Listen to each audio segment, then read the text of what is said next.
to The Plain Truth, a show where we try to get into some of the mysteries, anomalies, and the dirty underbelly of the world around us. I'm your host, Paul, and joining me this week we have Neil Sanders, who's an expert or quite well known in writing about media manipulation, mind control, things like that. Neil, are you there? I am. Hi, Paul. How are you? You well? Well, as I mentioned before the interview, I'm doing a detox, so I probably sound a little funky, but hopefully it's a positive thing, and over time it'll just make things better. But how about yourself? How you doing? Yeah, pretty good. Yeah, ticking along. Well, how's life in the UK? It's quite nice. We've had a few weeks of surprisingly good weather, actually, which we don't usually get, which has been quite nice.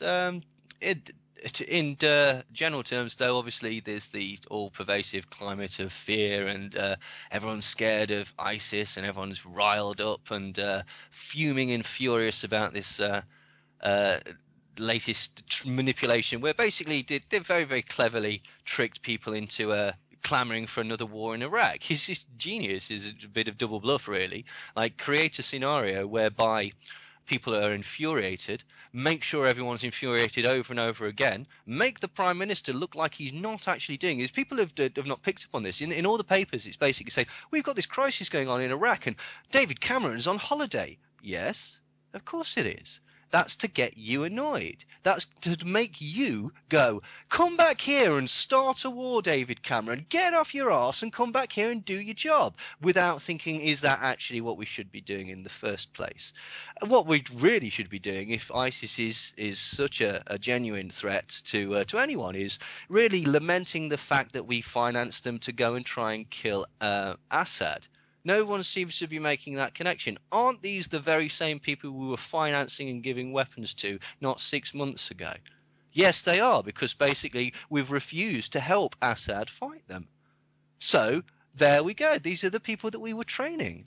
Like, it's very straightforward. It's exactly the same instance that happened with the Mujahideen, and then later Al-Qaeda, and even the Taliban.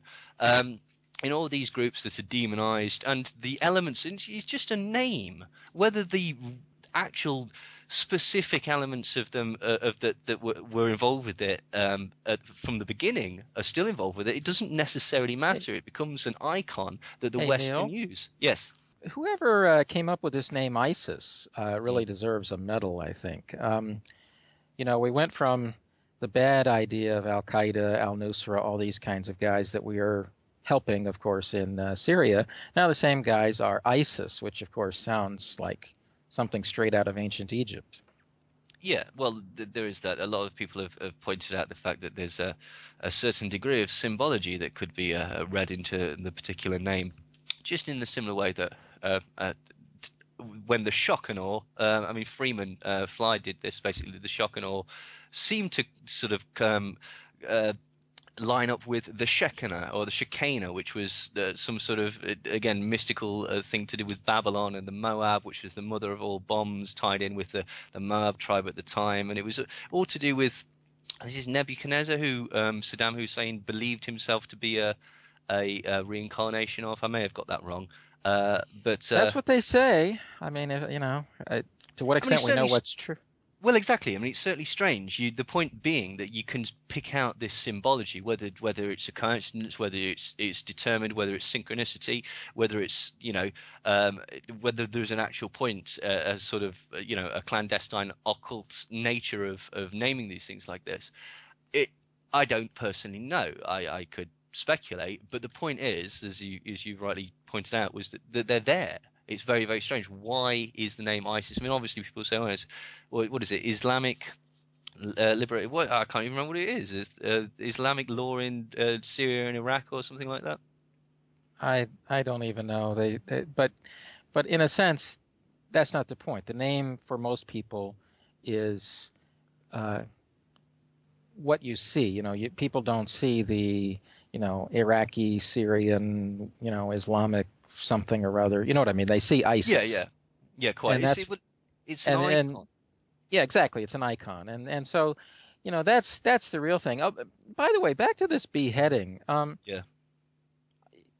I mean, off the record or whatever. Do you actually think that that's real? I mean, these things look awfully questionable. I mean, in London, you had that beheading, whatever, a couple years ago or Yeah, something yeah. that looked very much I looked like they had actors in the background, if you know what I mean. And this one, I well, don't know, possibly. but this guy is like was a USAID, a CIA Yeah. employee, and I don't know, but you just there are a lot of questions with this, and There and are a then of lot of course the questions. timing and everything, it just is it's so perfect that Whether it's. the What whether do you the think? incident, well, whether the chap was genuinely beheaded or not, I am reserving judgment yet, because I think if you run into a position straight away, then basically you're going to colour your narrative. If you start off by saying, well, this is a hoax, okay, let's look and see how we can prove it's a hoax, you've coloured your narrative, and basically you're always going to hold that position, and it's going to be very difficult for you to later go,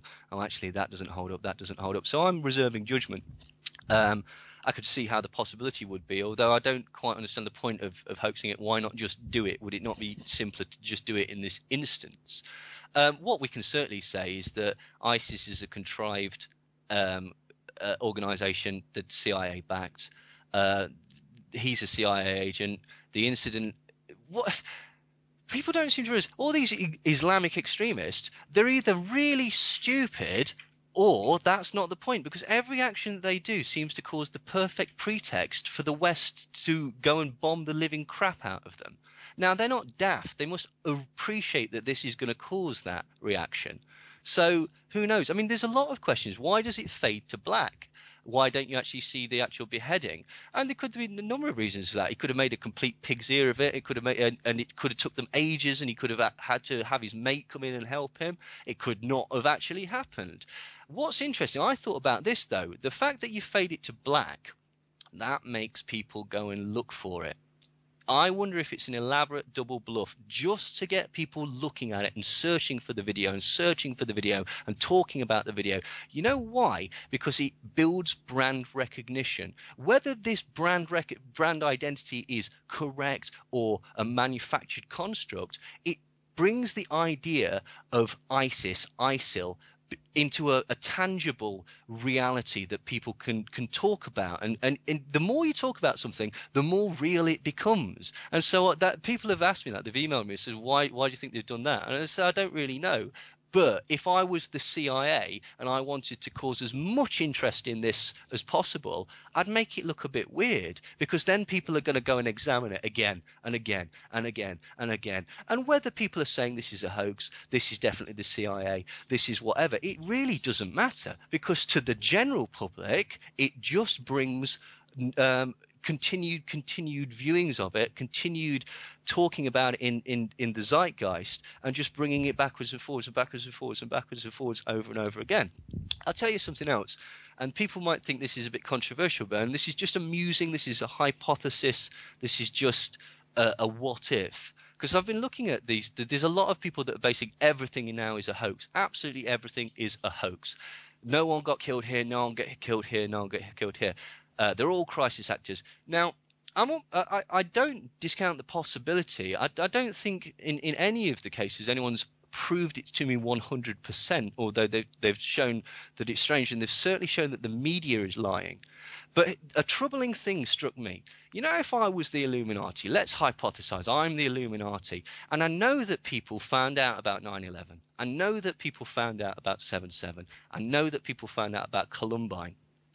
I know that when I do another incident, everyone's going to be on the internet examining all the information, looking at it. We've got a new group of people who are intelligent and they're bright and they want to pick apart things, and they don't believe the lies of the media any part. And they're going to be looking at this. Oh, by the way, did I explain? Because I'm the Illuminati, I own the media. So I control the media output. I control everything that you see in the media output. Now, this is where the hypothesis comes in. If that was the case, and you knew that people would be examining incidents very, very, very thoroughly, could you not release the information in such a way that it appeared to have discrepancies, in such a way that it appeared to have been manufactured, in such a way that it appeared to be false? You could edit information and release certain bits, leaving other bits out, highlighting other bits that are essentially a red herring. that I'm not saying that's happened in any of these cases, but if that was the case and this angle is a red herring, then and you pursued it 100%, you dismiss every other aspect because you know what the point of this is. You know that it was a hoax. So we're looking for the actors. We're not looking for the MI5 operative that actually. We're not looking for the body or anything anymore. We're looking for the actors, for example. So it's just troubling to me that basically, if you're completely absolutist about that, that could be a red herring that basically is leading people astray. Hey, Neil, I'm with you.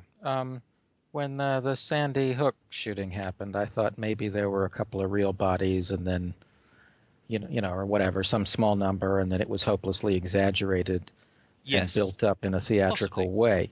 But over time, I've come to the conclusion, I think it's likely that the whole thing was just a hoax. But that's just one case. There are countless cases. Yeah, There's absolutely. The mall in the shooting in Nairobi or something. Yeah. There are all these events. But by the way, I do think I'll give you one thing. Probably you've heard this from different people, but I think one reason that call it the Illuminati have gone into more of a hoaxed crisis actor mode as opposed to actually killing people is I think that when you actually kill people, you have families, particularly mothers, who will kind of spend their have families then. Well, yeah, but I mean nobody's hurt. The point is when you actually kill somebody, you've got a lot of families who are going to be talking and spending a long time. But if those are fake families that are just CIA employees pretending to be families, and they move to a town like Sandy Hook, a year in advance or whatever, then you don't have the motivated people crusading forever. And I think that's possible. But I think what's also the flip side of that argument would be that basically then you've got more people that know about this plot that you need to keep quiet either with money or threats. And if you're going to keep these people quiet with threats, why not just kill them in the first place? But Neil, I like take for example. I'm just playing devil's advocate here, basically. I'm not. Yeah, okay, I'm not well let me respond to the devil's advocate position then. I'll say that in the case of Sandy Hook, there are plenty of people in the United States, or for that matter in Britain or Australia or whatever, who would believe in what they were doing. They would think they're doing a good cause, trying to get rid of guns or whatever, and B, I think even more so, you just have a huge number of people who are indifferent to the concerns of their fellow man. They just feel like it's a jungle, and if you're stupid enough to believe what's on TV, you deserve what's coming. Yes. And so you don't need to threaten them. You don't need to kill them. They believe in what they're doing, or they have no moral qualms about it. Yes, it's certainly possible. I mean, that has certainly happened. I've worked with these people in the past. I know them. It's happened and when I was younger, I was closer to that position. I'm not proud of this. I'm just saying that, I just as an example, I knew a guy high up in marketing, and market vaccines that'll kill people. Hey, no problem. Get an award for it. Hey, look, if you're stupid enough to take it, no sympathy. In other words, absolutely. No quarter. And there was no need for threats. Making $300,000 a year is enough of an incentive, but just morally speaking, they weren't bothered at all, is my point. No, it's absolutely a possibility, and so I don't discount it at all. And there's a lot of evidence that suggests in a lot of these cases that is possibly the most plausible scenario. All I'm saying is that don't throw the baby out with the bathwater. Absolutely. I mean, clearly the Aurora shooting looked like it had a number of real, bodies all over the place, just as an example. And clearly there's some mix of things, but I'm just saying we can see, again, you were hypothesizing you're the Illuminati. And so clearly I think they're going to do all of the above. They're going to intentionally make real things look fake because, as you said, that will discredit people. Yep. They're going to take, totally 100% made up stuff. They're going to do everything because it's very hard to know what's going on then. And then the narrative, which is the really important thing, basically stands on its own. what's interesting as well is that basically whilst people are arguing about the ins and outs of the actual scenario and really Hmm. arguing with vitriol as well, is that not a divide and conquer tactic? You know, I don't understand why people can't say, okay, that's an interesting perspective, put a pin in it, let's have a look at this other perspective. Like it just, you watch people with this guy, this James Foley. I've been watching backwards and forwards on Facebook, and the argument is whether he's a real person or not. And a couple of people have apparently got in touch. Again, got it. This is what's been said. They've got in touch with his family's got in touch with him, or friends of his family's got in touch with them allegedly, and said, "Oh, no, he's JD, he's a real guy."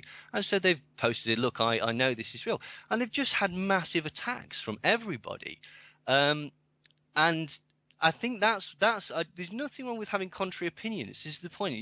Why can you not just? Why does it immediately go to like people getting completely chastised as shills and stuff like that with immediately off the back? And I wonder is again, because the thing about social media is you have an anonymity behind social screens, and you know, as we sort of touched on the divide and conquer tactic, I discovered recently, for example, that the IDF has got a group of paid students. The Israeli Defense Force has got a group of paid students that basically go on the internet and find anti-Israeli foreign policy threads and stuff like that and troll it. Basically go on there and highlight it as being anti-Semitic, try and get the thing put down as a sort of extended tactic of war propaganda. And they admit to this. They say, yes, no, it is, and this, you know, this is how it works, and you know, that's how things work. Getting people into groups and getting people arguing backwards and forwards and getting people into this groupthink to the point where they're just completely shielded from any other perspective. I think that happens, and I think that's a bit. I think people need to be a bit wary of that. That it's perfectly right to have a contrary opinion to somebody, or to test another hypothesis, without the need for everyone to jump on them and just say like, "Oh my God, you're obviously an agent. Can you not see this? You're blind." That discredits everything that you've said in the past. Because you know what, people do get things wrong. But I'd also say, reiterate this: people have a rush to judgment on the internet because we live in this instant social media thing. People like to be the first person to work stuff out. So again, just be careful that you don't throw the baby out with the bathwater when you're examining what's happened in a rush to get it finalized soon. Hey, Neil. As far Yeah. as I'm concerned, with today's quality of software and video and all kinds of things, Mm-hmm. it's really tough to Isn't come it? to a lot of conclusions. That's exactly my point. Because a couple of times I've fallen prey to seeing something like a YouTube video or something where I thought it said something Yeah. or proved something that it didn't. Somebody, just for whatever reason, he's a jerk or whatever reason, created some edited version of something. Now, these were kind of minor things, you know what I mean? It wasn't something. A quote that's taken out of context or something like that. But that's entirely my point. That's how easily it can be done. And so if somebody had sent me a link to this and said, see, this proves whatever, right? Yeah. Here's this guy Foley walking into, you know, doing something, right? With today's software and video, you have to be very, that. you can manufacture some of these things. And so we have to be very careful about what we're seeing nowadays. The quality of manipulation is so high. And you were talking about the Israeli Defense Forces. Well, I mean, they're only one of many. There are probably exactly. thousands I would of imagine groups. every single government of any note has got some sort of social media response. I mean, the proof of that is the Arab Spring, which for some reason the media is now championing as a genuine uprising of the oppressed masses. Hang on, wasn't that a military coup? And I'll tell you why they keep basically carping on about the Arab Spring as if it wasn't a military coup. It basically fomented by Western powers through the use of things like Twitter and other social media to start riots and to basically make people feel like they're a part of a freedom fighting group. And I'll tell you the reason that they're doing that is because if people were like conscious that, hang on, yeah, that was totally a military coup, people would say that's exactly the same thing that's happening in the Ukraine. They basically attempted a military coup, and it's not gone as well or as smoothly as they first intended it to. But again, these are the arguments. But social media, I think you have to be very, very careful of. It's nothing more than a sort of electronic sewing Well, circle I mean, or a marketplace. It's a place for shouting opinions a lot of the time. somebody put together a YouTube video that showed like the early history of the Arab Spring Hmm. in different places like Libya, Tunisia, and whatever. And I can't swear that the video was totally accurate, but it was fairly quickly banned and never to be seen again. But it, to me, overwhelmingly demonstrated that the social media side of it, the internet print side of everything, was totally ginned up. It's straight out of places like Langley or wherever British intelligence is hanging out. And when you consider also that some of these countries like Libya had almost no internet usage to speak of, Quite. you know what I mean? Just ridiculously small numbers. Yes. Now there is a Libyan community in London, yeah, of course, but still, I mean, let's be serious now. These were intelligence operations, and like you're saying, I think we can smell them elsewhere, whether it be the Ukraine or whatever. But the bigger point for all of us, though, is we have to be very, very careful of stuff we see on the internet Well, nowadays. We just or TV. We just the quality of manipulation is too high, and that's what you've been studying is this manipulation. I'll give you a quote. I mean, sorry, I'll just go back to the first stuff. With the Syria thing, for example, a very early propaganda technique was the use of a thing that was championed in the Guardian paper in the UK called Syria Girl, which was a girl that was basically claiming to be oppressed by the Syrian regime, and particularly so because she was a young lesbian. And so in this particularly oppressive society, she just didn't have any outlet for herself except for this blog that was picked up by the Guardian. Well, it transpired that it wasn't a girl in Syria. It was actually an American guy living in Scotland called Tom McMaster, who was a CIA agent whose wife was a PhD connected to the government that was involved in development in the Syrian economy. Just the sort of thing that, God forbid that American companies go in there like Halliburton or whatever, she'd be perfectly positioned to, make a lot of money. So that is one example. I'll just give you a quote to highlight what I've been sort of talking about because it's been a little bit scattershot, I'm afraid. This is from Daniel Ellsberg, who I believe to be a CIA agent, and he said, "It is commonplace that you can't keep secrets in Washington, or in a democracy, no matter how sensitive the secret, you're likely to read it in the next day of the New York Times. These truisms are flatly false. They are, in fact, cover stories, ways of flattering and misleading journalists and their readers, part of the process of keeping secrets well. Of course, eventually many secrets do get out that wouldn't in a fully totalitarian society, but the fact is that the overwhelming majority of secrets do not leak to the American public. This is true even when the information withheld is well known to an enemy and when it is clearly essential to the functioning of the congressional war power and to any democratic control of the foreign policy. The reality, unknown to the public and to most members of Congress and the press, is that secrets that would be of the greatest import to many of them can be kept from them reliably for decades by the executive branch, even though they are known to thousands of insiders."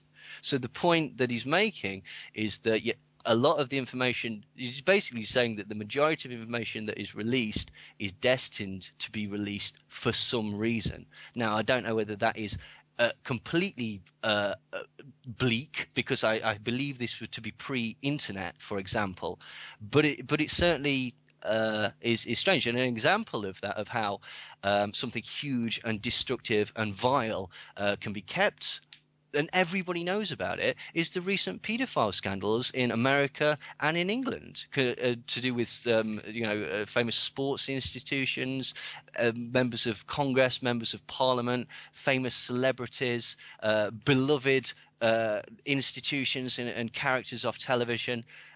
This was well known, particularly in the case of Jimmy Savile and the like, Cyril Smith and others. This is well known that they had a predilection for children all the way throughout their career, and yet until they're dead, it doesn't come out. Hey, Neil, I listened to what I believe was from an edited version of an interview with, I guess his name is Johnny Rotten. John Lydon. Lydon, where he says he wants to kill Jimmy Savile. Yeah, Yeah, and he says I think it was a BBC interview, but yeah. he says you won't put that out, will you? So Hmm. something along those lines, and I guess they didn't, and then it came out 10, 20, 30 years later, whatever. I don't quite know the time frame on these things, Absolutely. but Just go ahead. well, sorry, just to go back to a previous point, because that is a piece of information that was factual that came out. There's another incident that's coming out that basically claims that on a panel show, a couple of members of the panel show, Jimmy Savile was on, and they were ribbing him in such a way that if it was shown, it would have. Hang on, they know about his paedophilia, and basically that was edited in such a way that it made it look like that was not actually an accurate piece of information. That they weren't ribbing him in such a way. Whether they knew, I'm sure they knew. Everybody knew about it, but again, that was a slightly misleading, false red herring.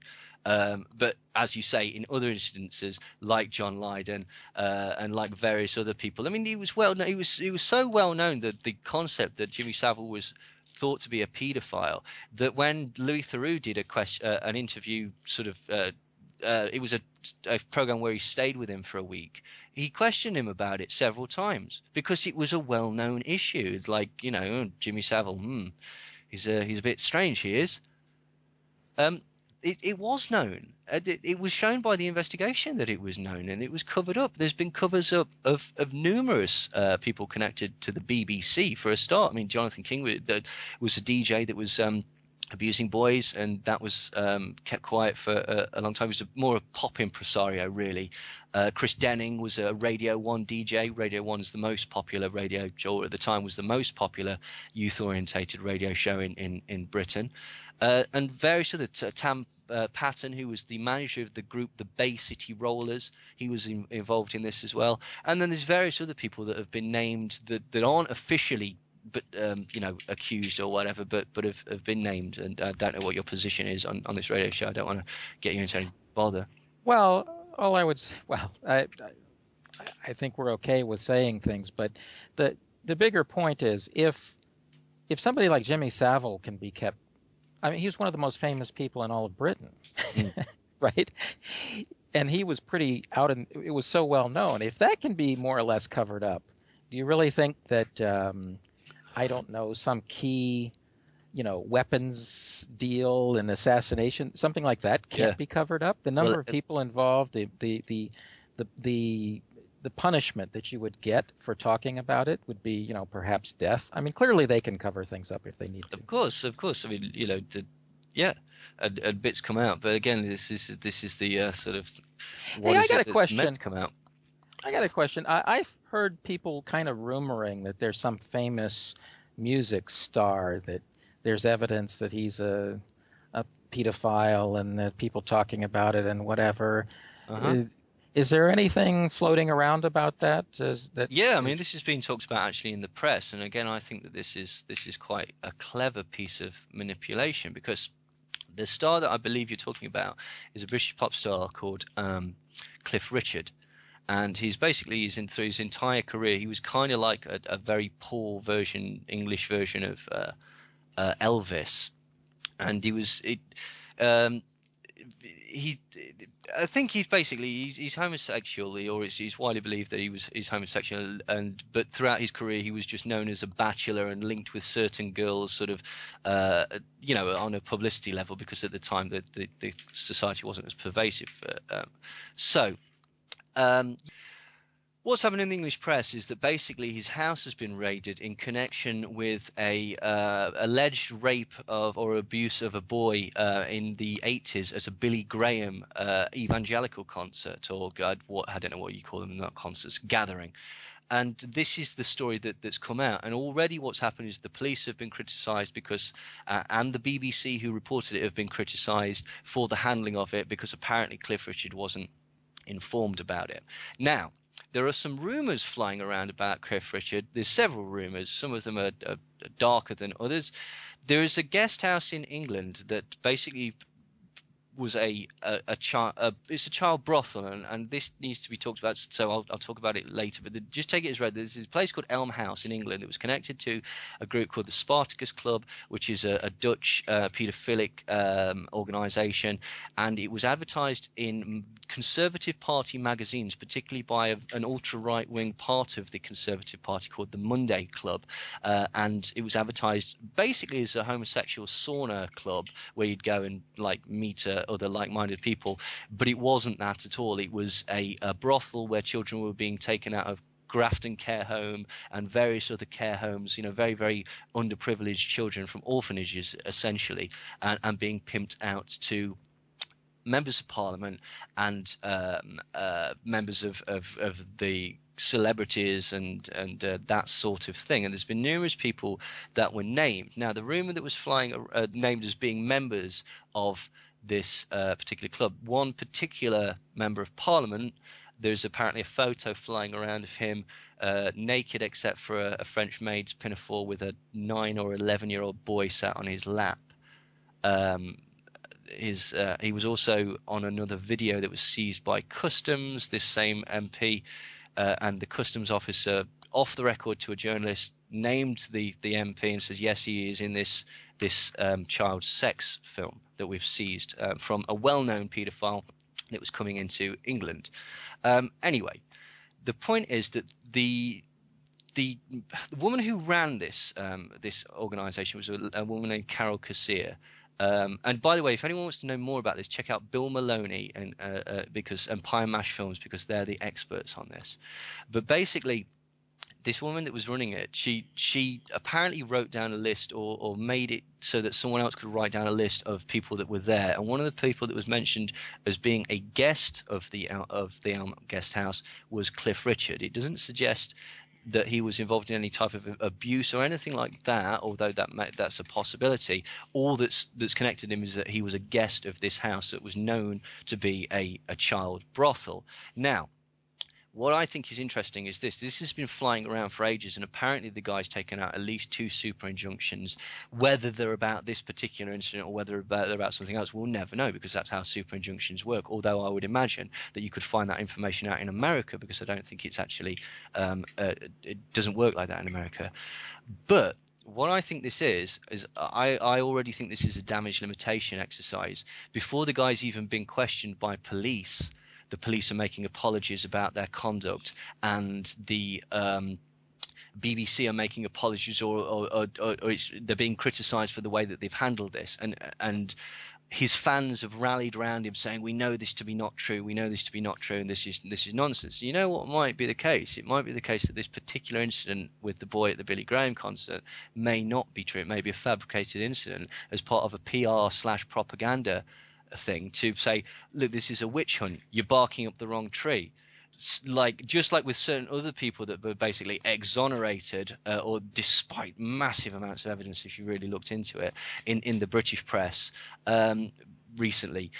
I think that might be the case in this particular scenario, that maybe this is a damage limitation exercise. I think that's happened with a lot, because a lot of entertainers, television personalities from the 70s were arrested as part of Operation Fernbridge and Yewtree and all these others that are going on, and some of them have been sort of found guilty. Rolf Harris, the guy that presented It's a Knockout, Stuart Hall, sorry, and Max Clifford, who was a PR agent. They've all been found guilty of various child abuse charges connected, and Ian Watkins, but that was a separate incident that wasn't really connected to this investigation. But what's interesting is none of the people that have actually been arrested, investigated, or thrown in prison had anything to do with the paedophile ring that was being run around the members of Parliament and Jimmy Savile at the Welsh care homes and at Elm House and stuff like that. So even then, it's a distraction technique, because the investigation isn't actually looking at the thing that it should be. It's looking at tangential people that are connected very, very slightly to the overall picture. Furthermore, sorry, I know I'm going on, Paul. Furthermore, a lot of these people have been found innocent. So, to the eyes of the general public, it's one of these things where, how can you say we didn't investigate this properly? We were overzealous, in fact. Look at all these innocent, in inverted commas, people that were persecuted and had their careers and their livelihood ruined by you going on a witch hunt because you're angry about something. Of course. Yeah, all I was going to say is you can intentionally prosecute innocent men. Yeah. And by innocent, I mean they're innocent of a particular crime, but they're guilty as sin about other things. And that's traditional. They do that. It happens in the States quite regularly. Mm-hmm. They can also, of course, go after somebody for nothing. By nothing, I mean you can take a murderer a fabricated charge, and absolutely. well, I mean you can find him guilty of I don't know, buying a stolen car, right? Yes. The guy is stolen millions, killed dozens, and you give him a 1-year jail sentence that he serves in a place that has a swimming pool. That kind of thing, yeah. right? Oh, absolutely, yeah. So it's the whole mix of these things. But yeah, it seems to be really quite this thing with children seems to be just totally systemic and endemic over there. But the good news is America doesn't have any problems with this, right? Well, I mean, the famous one was the Franklin scandal, and then obviously there was the McMartin preschool scandal, and there was the Presidio daycare scandal, and more recently there was the Penn State scandal, and time and time again there was Hey, I got something for the future for you, Neil. Yeah.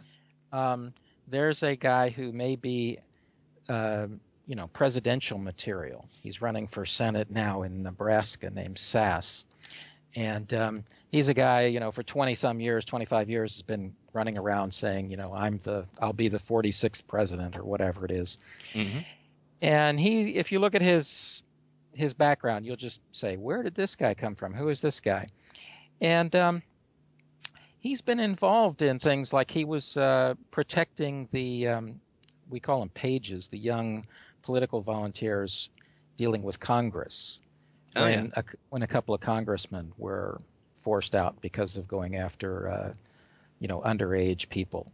And there's another case where he's essentially deeply involved. His key chief of staff or whatever. I don't remember all the details, but the point is it's actually a serious problem today. And when somebody gets driven out, the guy who was arranging the whole thing doesn't get driven out. You know what I mean? It's like one lower level politician gets driven out, but not the guy who's running the ring, so to speak.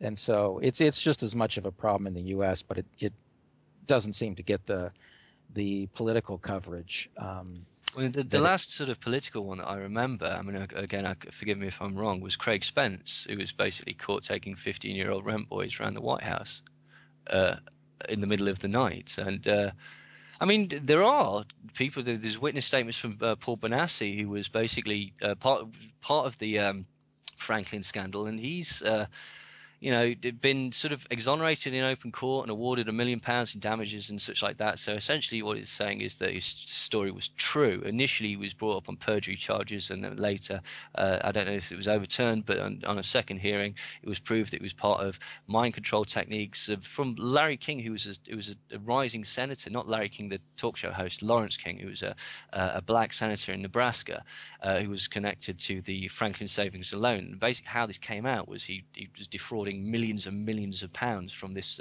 savings and loans organization. But what a lot of this was going towards was financing parties that were held at political rallies, whereby he would be catering for the wealthy, famous, and movers and shakers within politics, providing underage boys and girls and massive amounts of drugs for sex parties. And what one of Paul Bonacci's jobs was to do was to find children for this, help in the kidnapping of children. One of the people that he was allegedly involved with was the kidnapping of paperboy Johnny Gosch, who was allegedly, according to Paul Bonacci, this was at the behest of a gentleman called Michael Aquino, who's the highest ranking military officer in the NSA. And Johnny Gosch was basically sold to a Russian paedophile network, and he did actually end up on certain Russian paedophile websites, and it appeared to have some sort of brand burnt into his skin. So again, elements of this story that sound ludicrous have actually been proven to be accurate.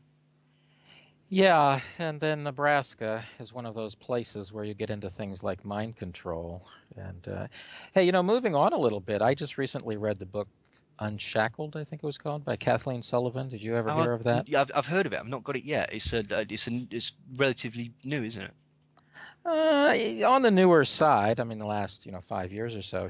Oh, is it as old as that? I thought I've only recently been made aware of it, to be honest. She was a victim from childhood of the kind of families that can use their kids for mind control. Hmm. And so it gets into the satanic, it gets into the Aryan Nazi thing, it gets Hmm. into the CIA, it gets into where they take a poor kid and break them and end up creating, 50 different personalities out of them, right? Mm. And, one will have the ability to do martial arts, one will just want to commit suicide. Anyway, it's just incredibly tragic to read. Gives you some hope in the sense that she gradually came out of it. But the idea that you've got these folks out there who are working for basically very rich and powerful individuals is not very reassuring. It No, doesn't it's make you. not. And of course, that's an incredibly difficult thing to take a kid and do that. But it shows that at least sometimes they can do it. And so then you sit there and say, okay, if they can do that with a tremendous amount of, let's say, drugging and torture and all that other kind of stuff, what can they just do with TV frequencies, or what can they do with additives in food or whatever? And you got to think they're advancing. They're getting more scientific about that. And Well, yeah. I think you mentioned that you've got a presentation on MK Ultra. Oh, yeah, yeah, and psychotronic weaponry and that sort of thing. Absolutely. I mean, the dissociative identity, or the creating of dissociative identity for mind control purposes, goes back to World War One. George Estabrooks was doing it for the British, basically to create program soldiers that could take on board a massive amount of information. It was called hypno-programming. You put them into a trance, you tell them the secret information, you take them out of a trance, they go to Japan, another person's got the code word or the password or whatever, they go into trance, relive the information, go back out of trance, they've got no memory of being hypnotized, they've got no memory of the information, they're given an envelope and told, brilliant, well done soldier, go back to America, and they think that they've done their job. And this was proven time and time again in declassified documents by numerous. I mean, hypnoprogramming is just one method. J.G. Watkins was able to make people attack superior officers, believing them to be foreign agents. Morse Allen was able to make people plant bombs, plant guns, throw acid in people's faces, pick up poisonous snakes and pet them as if they were rabbits. Commit suicide, all sorts of crazy things. Martin Orne was famous for his interrogation techniques with utilizing hypnosis and the use of drugs. This is all completely, well, not completely declassified, obviously, but there is a smattering of information that proves that this is actually possible, and that's without getting into the sort of more advanced psychotronic technology. Electric microwaves, low frequency waves, EMF waves, all of this sort of ELF, sorry, not EMF, all of this sort of thing is a reality, is completely a reality. I mean, it depends how long you've got. You've got Alan Frey and J.C. Sharp basically managed to create radio waves based on magnetism, where you could put a voice into people's heads at a distance. So it's essentially synthetic telepathy. And they discovered that if you push this too far, it causes the brain to hemorrhage and the person to die with no outward sort of signs of what's actually killed them. Igor Smirnov was basically able to create voices in people's heads with the use of subaudioal technologies. Basically, it's too low for you to hear, but it's picked up by the brain. And that was used by the FBI in the Waco siege. We didn't actually use it in the end, but they got Charlton Heston to record a series of monologues proclaiming himself to be God. And this was going to be beamed into the Branch Davidian compound, into David Koresh's head, so that he would believe that God was telling him to come out of the compound and surrender. But in the end, the FBI decided that they didn't want to do that, and they thought it'd be far more fun to let the ATF burn them all to death. But again, this technology exists. The Pandora project was a response to Russians beaming microwave weaponry at the Russian embassy, the American embassy in Moscow, that eventually killed Ambassador Strossel, gave him lymphoma, and he died because of this radiation. Now, this was discovered by the American Secret Service, particularly Henry Kissinger, was in on this, and he decided rather than tell the staff of the agency, it would be far better to keep it quiet and just conduct their own correlation of results, see what happened. And again, these people died, and this information was taken back to America, and it was used by a gentleman called Ross Addy, who expanded it greatly to the point. I'll give you an idea of what they can do, right? If you feel happy and you're hooked up to an EEG machine, an electroencephalograph machine, you spit out a certain wave pattern. They can take that wave pattern of any emotional response, put it onto a microwave as a carrier transmitter, and beam that at your head. Now, the bizarre thing is that your brain believes this signal to be an organic signal, and so it responds accordingly. There's no way of stopping that. So if they want to induce white-hot murderous rage, they whack this beam at you. And again, this is admitted. That's quite a thought. Then what are the limits to what they can do? Hey, did you look into Milton Erickson's kind of hypnotherapy at all? Yeah, absolutely. Waking hypnosis, as I say, can be very, very effective. Basically, I'm by no means an expert. I do what's called curative hypnotherapy, but I'm aware of it, certainly, and I know some of the things. Well, I know somebody who studied under him, and yeah. Erickson's take was along the lines of, I don't know how to say it, but this kind of stuff should not be available to the public. Well, George Estabrook said that basically the public perception that that you can't be forced to do anything that would be against your moral code or against your own will is clearly false. He says that basically, given the right circumstances, you can hypnotize any man to commit treason. He says, I can make people commit murder, suicide, by framing it in a certain way. I mean, right. For example, certain circumstances make killing somebody justifiable, or at least justifiable at the time. A war, for example. So if you can hypnotically position somebody so that they believe themselves to be in that type of scenario, that would be one method that you could actually use to change someone's personality. Another method is you could basically make them think they were doing something mundane, like shooting at a target or shooting a water pistol, when in actual fact they're shooting in someone's face.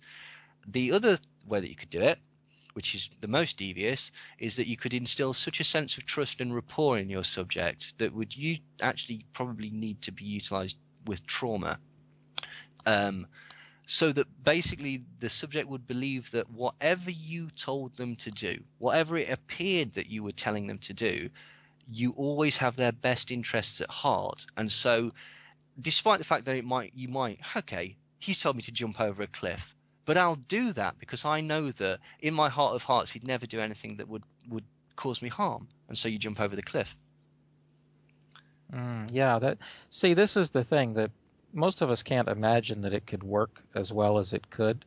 I'll just say, you can't do this in, like, with hypnotherapy. Like, I couldn't do this. The best hypnotherapists that you'll go to for a therapy, for cure your insomnia, your depression, your anxiety, or whatever, can't do this. It's not like that. This would take such incredible deviousness, lack of scruples, two-facedness, and I do believe that it would take pain and trauma for this to actually work successfully as well. I mean, obviously, I could be wrong. There could be loads of techniques that I don't know about that are obviously classified, Sure. and I get the impression that there probably are. But I'm just saying, don't let this put you off going to a hypnotherapist to help you get on a plane or something like that. Right. Okay, so I've got a question now. More and more on the internet, you can find YouTubes of, for lack of a better word, we'll just say strange behavior Yeah. from well-known figures. Hmm. Whether we're talking musicians or TV presentation people or whatever. I happened to see one just a couple of days ago. I don't follow Western TV, but some TV guy named Al Roker, I think was his name, and I think he's on some famous TV show in the U.S. Mm. And it was some event. There are three of them there talking about, it's like an upbeat, happy thing. I don't know what it was, but everyone's happy.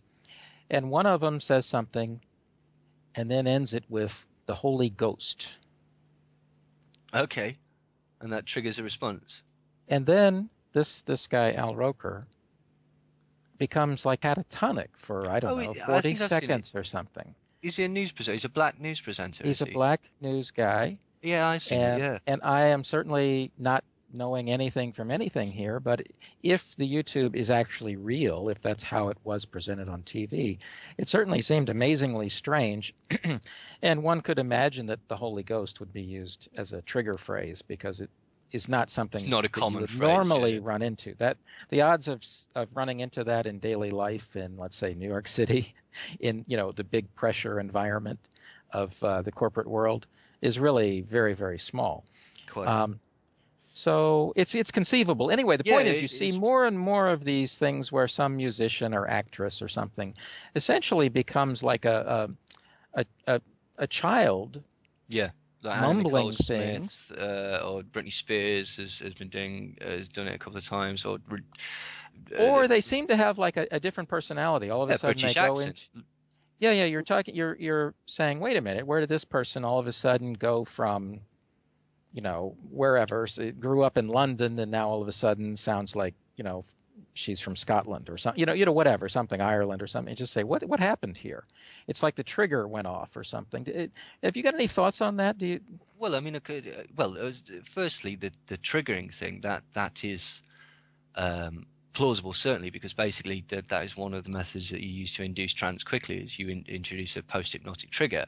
Don't take my word for it. Look at the Morse Allen experiments. What he did was basically he'd got certain soldiers to the point where just by showing them a yellow pencil, they would drop instantly into a completely receptive trance state. So that is entirely possible that maybe that triggered it or something.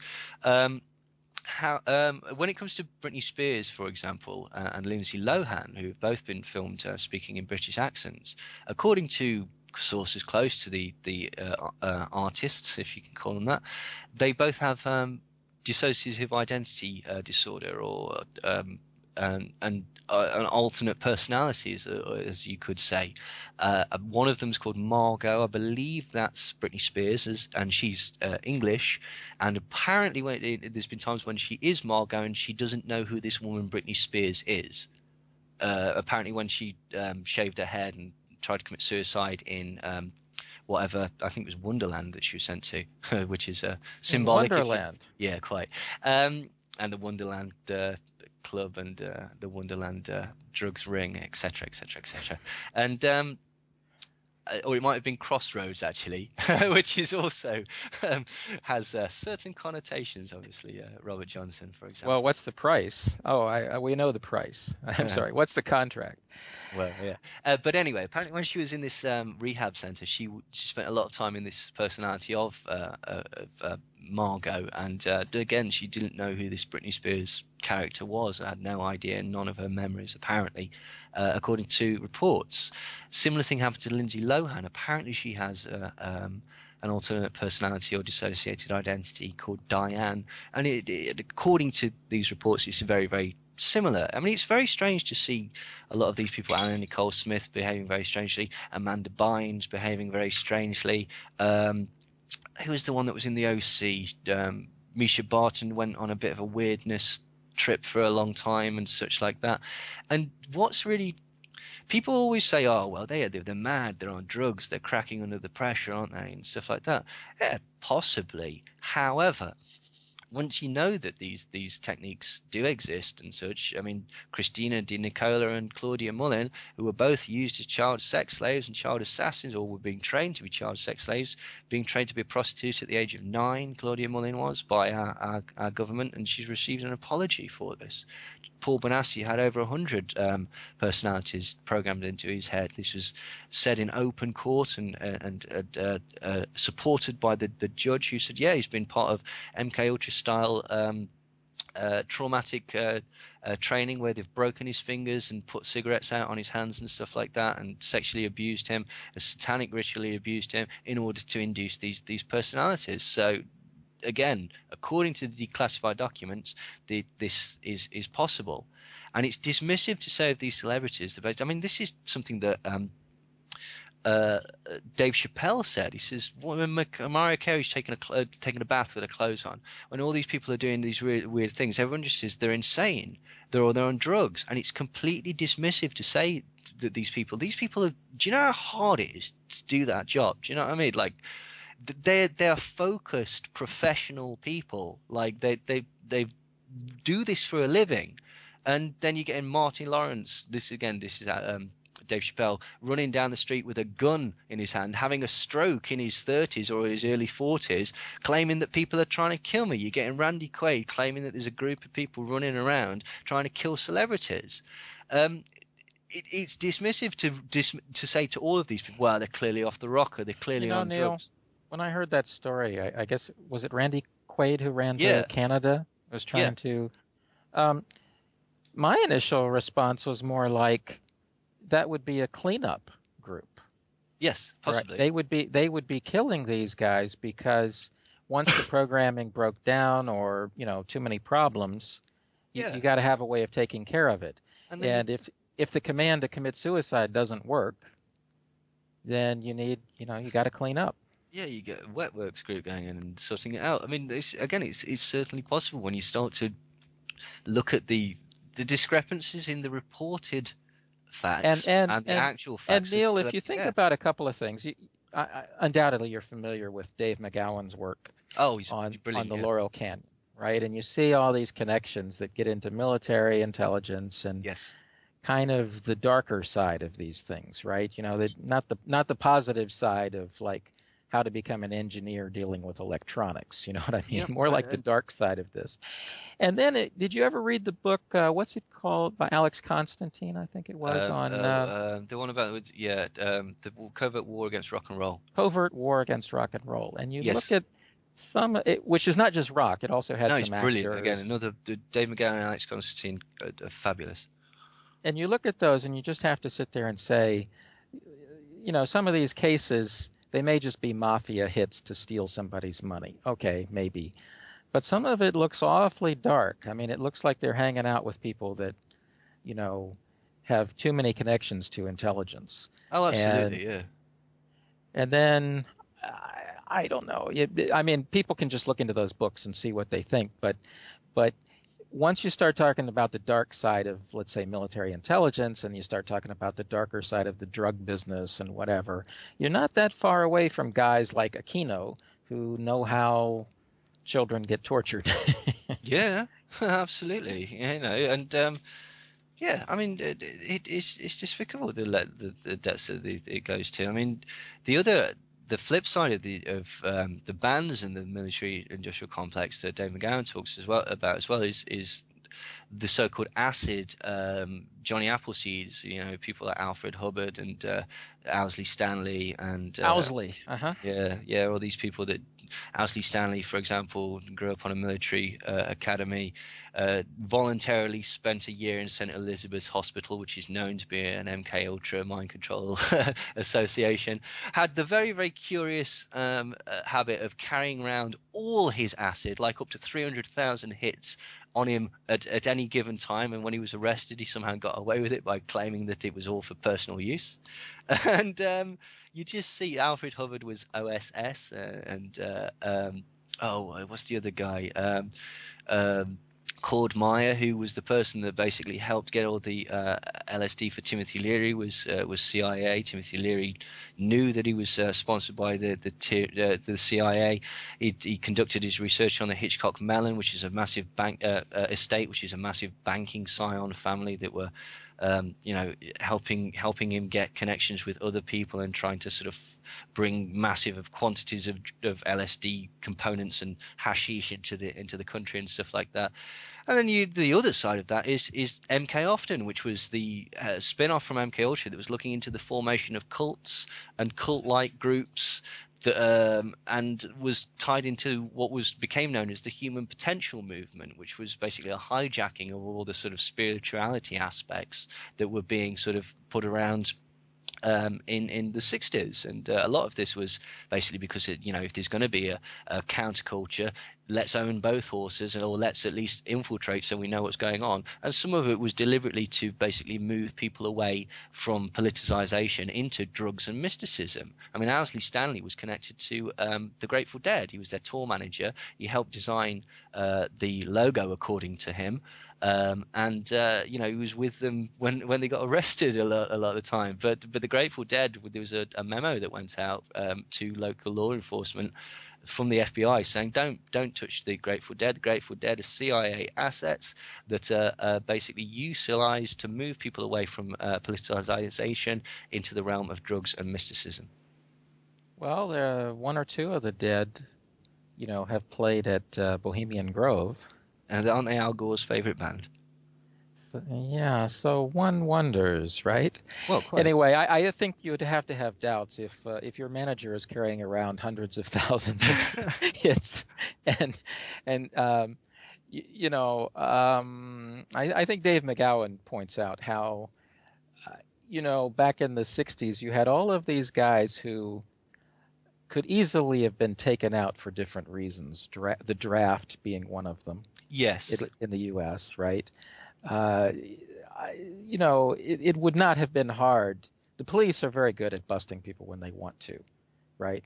They can bust you for being drunk, right? These guys were wasted all the time, right? And they were carrying stuff around all the time that would have gotten them, several years in prison. And, very few of them ended up, doing hard times. So you do have to wonder if there wasn't just an outright agenda to promote the drug culture. Oh, well, yeah. I mean, I think there absolutely was. I mean, I think there's that famous quote from Jolly West that basically says that you can utilize drugs in a number of ways. One is to basically criminalize an entire swathe of society. Another method is to basically turn people into lotus eaters to the point where they're not interested in connecting. And I mean, tune in, turn on, drop out. Brilliant. How's that going to affect any change? Because you've purposely X'd yourself from any involvement. So Exactly. absolutely, I believe that it was hijacked and utilized to manipulate people. Yeah, the thing that gets me most is I just find it so hard to believe that the iconic figure, at least in the U.S., was Morrison of the Doors, and his father was the admiral in charge of the Pacific Fleet setting up the Gulf of Tonkin incident.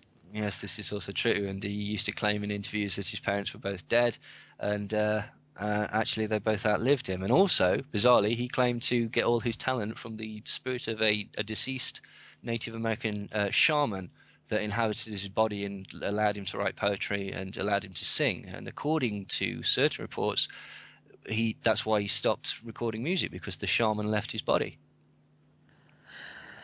Well, I don't know about that. It's above my pay grade, but I'll just say that there is that picture. I don't know if it's in Dave McGowan's book or not, but of Morrison being on the deck, or the being young one when he's got short hair and he's and he looks very preppy and he looks conservative and all that. And apparently, it's not that long before he became a rock star. I think it's about 2 years, isn't it, or something like that? Yeah. I thought it was even less. I thought it was less than a year, but it doesn't really matter. It just raises questions. You just sit there and say, what are the odds of this? And I know the counter argument is that it was the zeitgeist, so to speak. And I'm sure that's true to some extent, but on the other hand, like you were saying a minute ago with the Grateful Dead, it wasn't just the zeitgeist. It was Well, no, the memo went out. You know what I mean? The memo went out to the FBI, and the guy carrying the goods was CIA. I mean, David Schneiderman.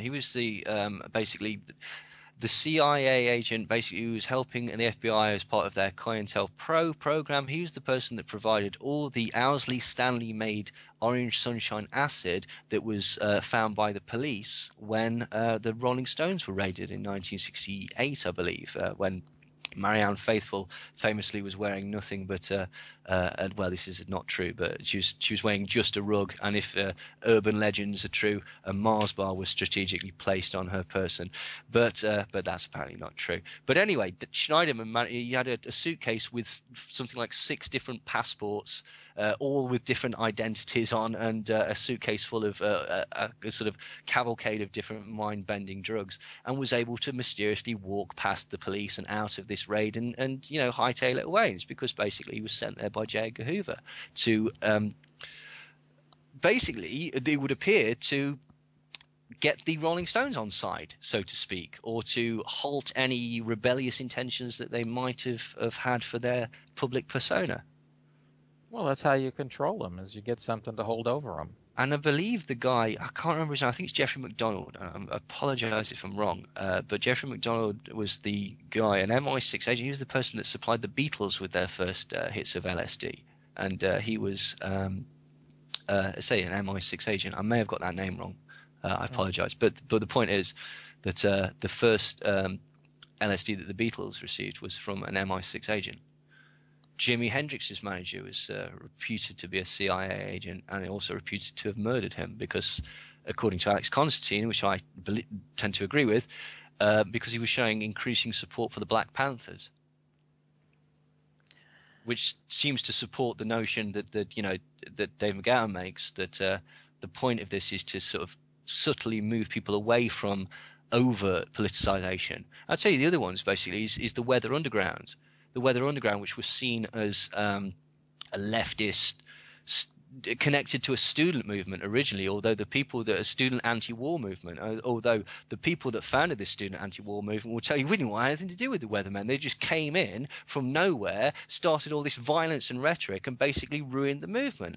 Then in the eyes of the public, they tried to align themselves with the Black Panthers. The Black Panthers said, no thank you, that's all right, you're actually a detriment to our cause. But what groups, like, whether they were infiltrated or set up to be like that, but what groups like the Weathermen did was they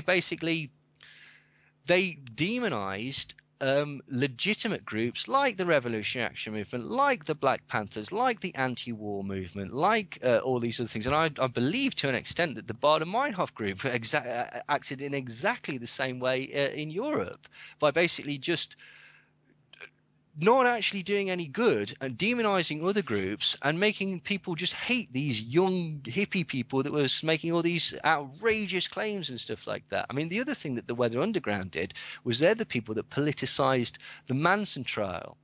Nobody really cared about the Manson trial. Everyone thought it was just like a grubby little drug heist, right up until the point that Bernardine Van Doren started championing Charles Manson as a man of the people, as an icon of the repressed masses, as a figurehead of the hippie movement, as a figurehead of the anti-war movement, none of which he was.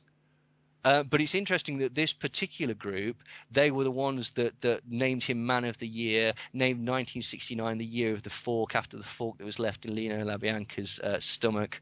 And yeah, why are these groups coming in? They're the ones that are being remembered. They're the ones that are actually bombing places and stuff like that and causing the groups, the other groups to be hit down upon so hard. I think they're agent provocateurs. I think this is exactly the point of a lot of these groups. Well, it's hard to separate agent provocateurs from the government. Like, you know who Bill Ayers was or is? Oh, I've heard the name, but no. Famous for Obama, friends with Obama. Oh, yeah. Married to Bernardine Dorn. Founders of the Weather Underground, I guess. Yeah. Yes. Sorry, I do. Yeah. Some argue the writer of one or two of Obama's supposed books. Right. But like his father was the CEO of a very large corporation with, military industrial connections.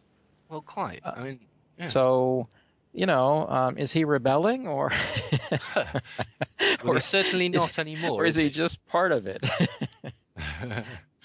I mean, I don't know, but a lot of these rebels seem to be rebels who discredit and manipulate their groups in a negative way.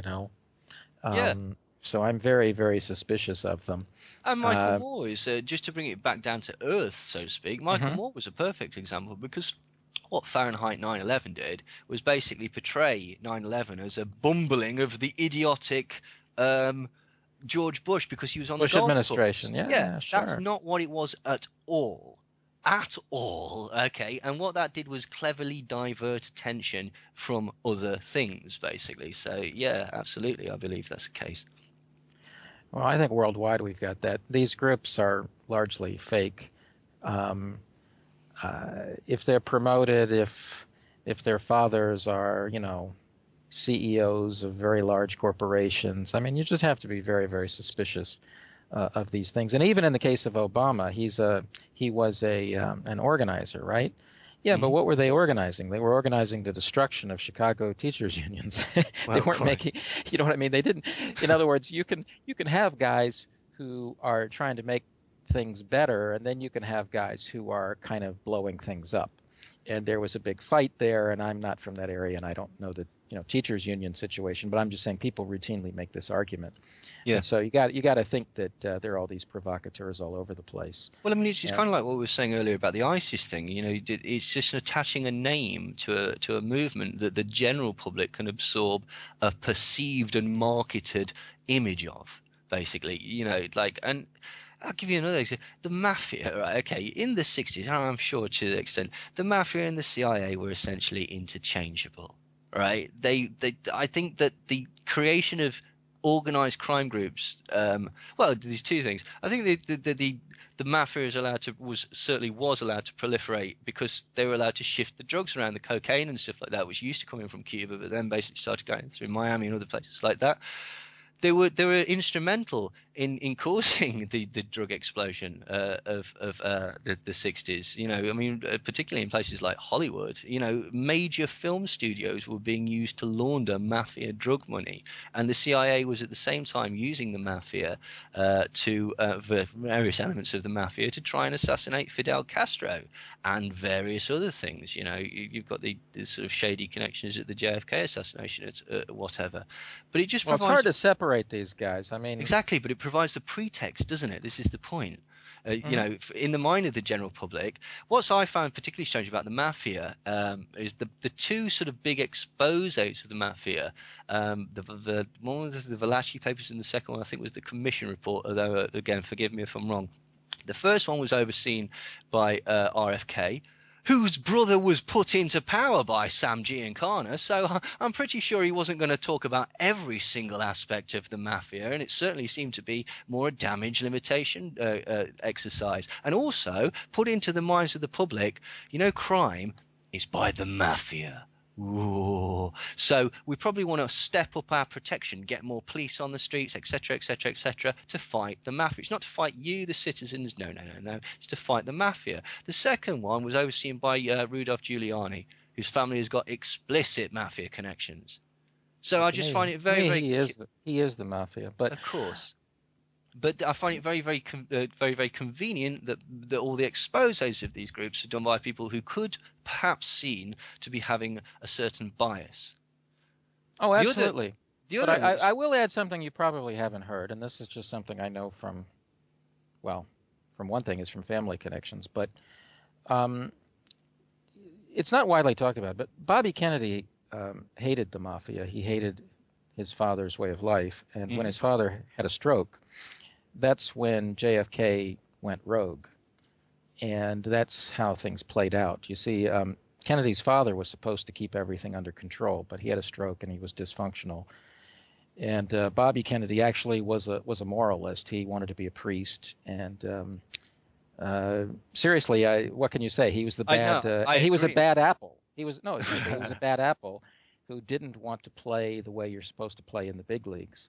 I And do agree. However, I would just proffer that basically during the investigation, he very, very much protected people like Frank Sinatra and other, yes, I you know, absolutely. I'm not going to deny that at all. But I'm just going to you could say, argue that he was forced into such a position where he had to do that, and that doesn't necessarily like have a huge bearing on his character. I'm sure you're absolutely correct, and I wonder if that's all I'm going why to he say is died. when the two Kennedy brothers were dead, those were huge parties in mafia land. Let's just put it Yeah, that way. That's yeah. all I'm trying to say. That I doesn't make those two guys saints. That's not no, what I'm no, trying to say. no. I agree Um, 100%. but yeah, for sure. You can't separate this. And then you got all these strange things like the Manson case where you got military on one side, drugs on another, Hollywood on another, and there's just some overlap. Mm. It's just very hard to know, Well, like Jay Sebring was where does one end and where doesn't. And then like today in Hollywood, I think you have money laundering being just an absolutely huge thing. I mean, they and tax evasion. They can say this movie lost $500 million, and you sit there Yep. and say that's ridiculous. That's impossible. How could they possibly have lost $500 million on a movie, right? And then the next movie they make $1 billion, and you sit there and say, really? Oh, you know what right. I mean? Some of this it looks like corporate scams. Oh, yeah, absolutely. I mean, one of the rumors is that certain film studios that Robert Evans, who was known to like his cocaine and had certain well-dressed Italian associates, shall we say, um, it was suggested that porn was being shot on these lots that was sold via the mafia, and basically it was a conduit for drug money to be laundered, as you say, through lost money in films, which all of a sudden just turns up completely clean. Um, yeah, absolutely. That's certainly the case. Well, I mean, also, what's the bookkeeping on movie making, or for that matter, the income that they get, right? Mm, They just say, oh, we got a $50 million check from Japan or from China, right? And it's like the check is not China, it's from Macau. And anybody yeah. who's been to Macau can tell you what that means, right? It's just other gangsters, Yes. right? So they're just circulating money around, and now it's been washed, that kind of thing. So it's really quite something. I tell you what, let's before we wrap it up, why don't we go into maybe one last kind of theme of generally how you see media manipulation at a cultural level, uh, at least in the West. Where do you see things being driven? I mean, there seems to be this agenda of dumbing people down and Yes. distracting them. What would you say? How do you see things the Well, I think last few years to going forward? one of the most well, I mean, it's getting um, more celebrity driven and it's getting more banal, it would appear, and people seem to be happier now to be fed stuff that they know is not like reality TV. It's not reality, it's scripted comedy slash drama, isn't it, basically? And people know this, they know it's not real, and yet they like the um aspirational qualities of it, and they like the sort of the retreat into fantasy of it. And I think that's very, very, very strange. I think one of the worst things that's happening recently is the rise of these apps, these games and stuff like that. One of the worst ones is the Kim Kardashian one, where basically to win in the game you have to buy things for your character with real money. Like, and this is what will happen if you go on a date. Apparently, I read an article. I haven't played the game. Right, you go on a date as dressed as Kim Kardashian, and when you get there, the guy will say, "Oh, I'm not being seen with you dressed like that. You look terrible." And you can't advance in the game until you buy a dress using real money. And so it's basically making you feel terrible and wanting you to be aspirational and stuff like that. It works on the same principle as the Skinner box. It's basically it's behavioral, it's operant conditioning. You press a button, and basically sometimes you'll get a positive response, sometimes you'll get a negative response. Now what's strange is that basically you should go, oh, forget it then, and walk away.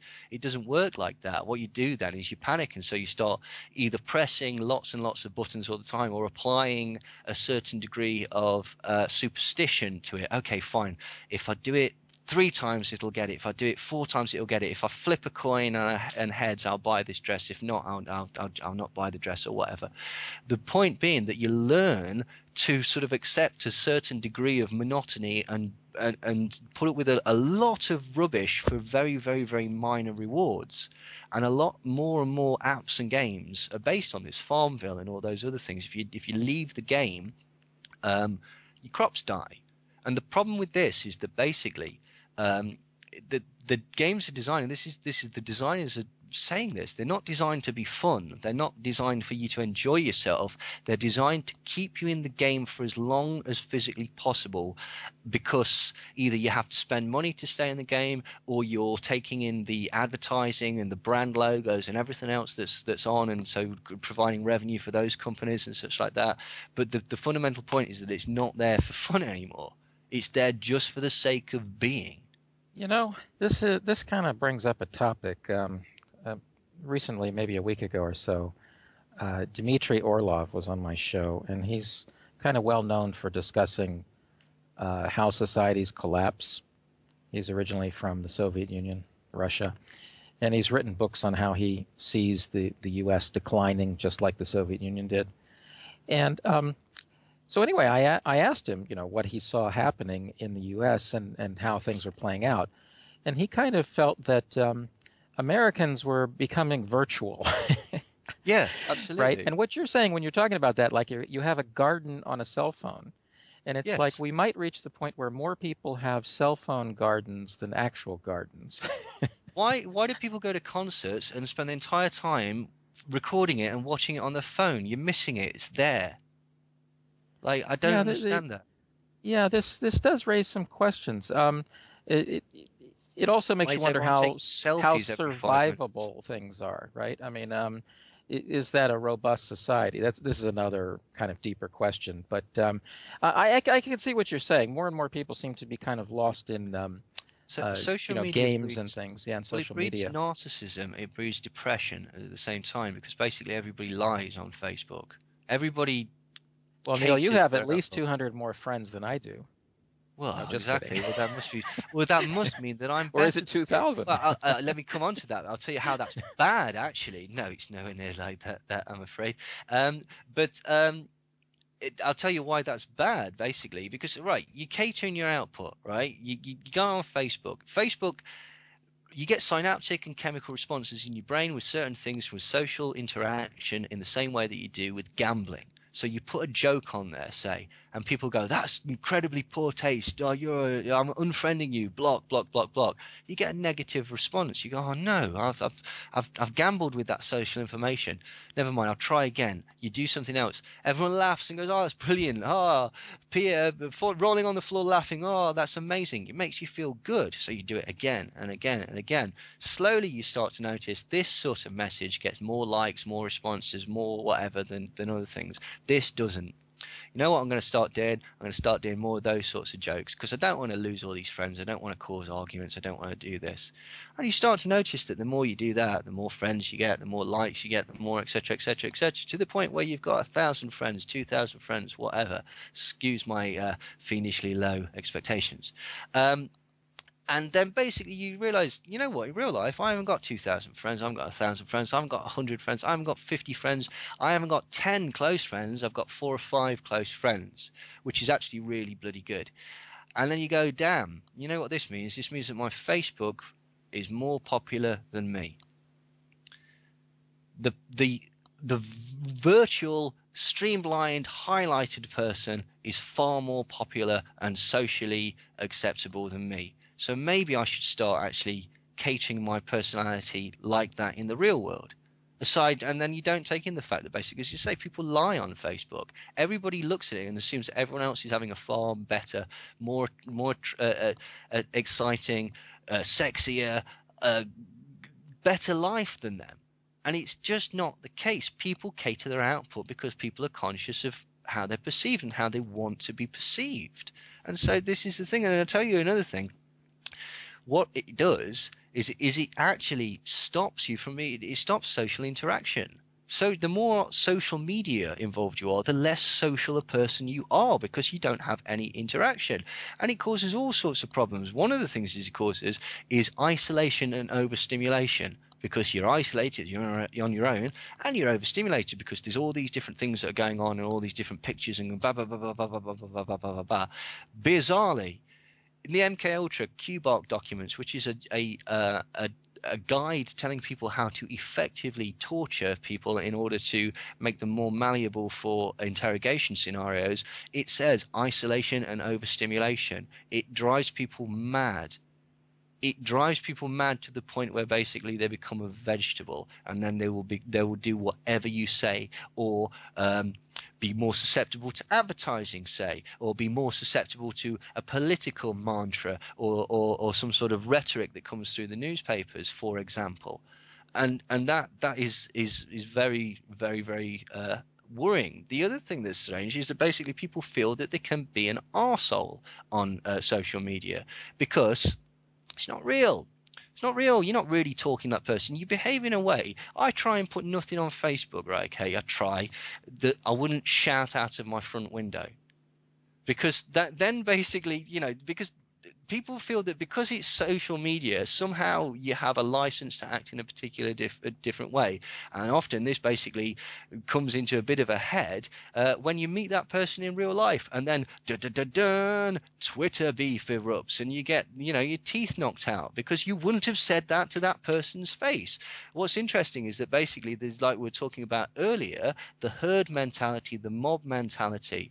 You get into an argument or a debate on Twitter, Facebook, whatever. It's not just you and that person. It's you and that person and everyone else that's watching and everyone else that's chiming in. It's like being on a stage. And so you might think, crikey, I need to win this, and say something that you wouldn't normally. It might be before your time, but did you ever see the TV show The Prisoner? Yeah, hell yeah. Be seeing you. Be seeing you. That's kind of the way I see things, and I think whatever his name was, McGowan, felt that way. Yes, possibly I think he felt that that wasn't fiction. It was what he saw happening. Yeah, there's a lot of it where basically you do tend to feel like Alice in Wonderland. Like, I mean, Clotaire Rapet said the most effective form of marketing is where people say, I want that. I really want that. Why? Don't know. Why do people like the Kardashians? Don't know. Because others like don't it. know. Nobody can tell you. I don't know. I just like them. I just think it's good. I don't know. Best marketing ever. They're clever. I know. I don't even know what they look like. I'm just so out of that. It's too far off in its own world. I'll tell you something. I'll tell you a phenomenon, though. Like their photos this is the other thing about the public. Despite the fact that apparently we're in the most photographed and whatever, the public image of people is still completely manipulated, photoshopped, stuff like that. If you met these people in real life, you probably might not recognize them. Yeah, they might not look at all like what you see. But I think another phenomenon that's a little bit more upbeat is a lot of people are turned off by all this. Yeah. And so the number of people who, for example, don't have a television or whatever has probably increased dramatically. Because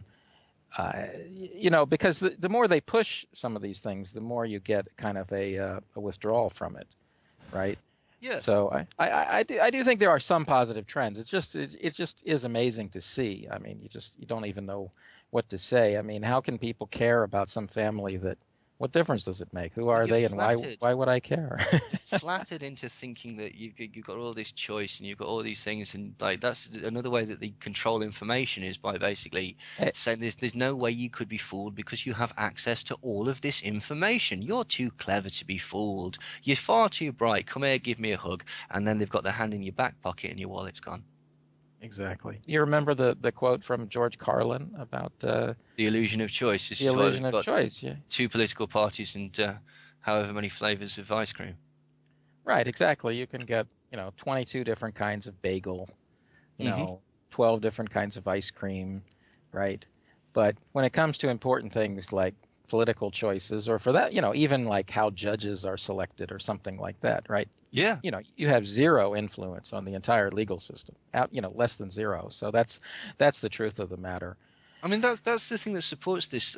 Again, more sort of obliquely, perhaps. But there is a set of people that are powerful and wealthy and dynastical, and they wish to remain wealthy, powerful, and dynastical. And so what they do is they present this realm of things whereby people think that you can get out of the rut that you're in. You can get into celebrity, you can be like these people, you can buy their products, and so you can be a little bit like them. You can buy these aspirational things and become like Kim Kardashian and Kanye West and such like that. And yet at the same time, like Dave McGowan has pointed out, all these people seem to be somehow connected to this infrastructure, just somehow, just somehow, as if they've got a lot of things completely wrapped up. Absolutely. And they do. As Carlin said, they own it all. They got everything wrapped up. Well, I tell you what, Neil, let's wrap it up here. Do you want to tell people about any of your projects, website, what's coming out? Yes, that's right. Well, I've got, hopefully, there's a DVD that's going to be coming up soon, which is basically a mock sales presentation, sales seminar to essentially telling the audience how to become better salesmen. But actually, obviously, it'll give you a how you're actually being cheated and such like that. So that's in the process of being packaged up, and hopefully that'll be out quite soon. I'm writing a book on Manson, but it's taking forever. But that's still in the works. I've got a new talk that's coming up that's going to be done in England about the Manchurian Candidate film and the connections between to MK Ultra and Manson and the mafia and the movie business and all that sorts of ins and outs. So that will be done quite soon. And of course, my two books, Your Thoughts Are Not Your Own, Volumes 1 and 2, are available at neilsandersmindcontrol.com and also at richplanet.net. Okay. Oh, well, and on Amazon as well. Sorry, they're on Kindle now as well. I sorry, I forgot about that. Is there a game that you? No game, I'm afraid. No, nothing. No. Okay, well, that's in the future. In the future, next time when you have your empire. Okay. Yeah. Okay. Thanks, Neil. We appreciate you coming, and we hope people can check out your work. There's a lot of stuff you've got out there, YouTube and everywhere, and it's quite interesting. So thanks again. We appreciate it. No, thank you very much for having me on. Okay, take care. That's it, folks. It's a wrap.